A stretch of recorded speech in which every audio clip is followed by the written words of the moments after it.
இப்போ நீங்க பார்த்துட்டு இருக்க வீடியோ சுஜி ஃபுட்ஸோட மோஸ்ட் வாண்டடான இட்லி பொடி.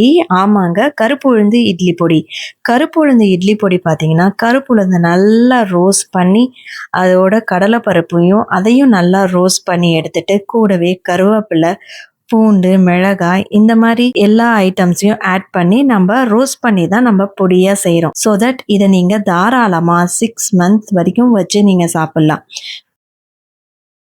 மெயினாக பார்த்தீங்கன்னா இதில் நாங்கள் கார்லிக் பூண்டு போடுவோம்.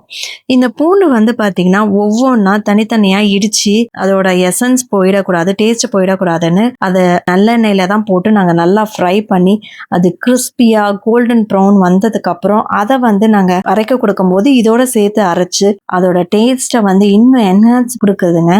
ஸோ தட் இதனால தான் நம்ம சுஜி ஃபுட்ஸில் கருப்புளுந்து பொடி பெரியவங்க மட்டும் இல்லைங்க, சின்ன குழந்தைங்களுக்கு ரொம்ப பிடிச்ச ஃபேவரட் பொடியாக இருக்குது. ஸோ மிஸ் பண்ணிடாதீங்க. இன்றைக்கே நீங்களும் சுஜி ஃபுட்ஸில் கருப்புளுந்து பொடியை ஆர்டர் பண்ணி சாப்பிட்டுட்டு கமெண்ட்டில் எப்படி இருந்ததுன்னு சொல்லுங்கள். Thank you subscribers.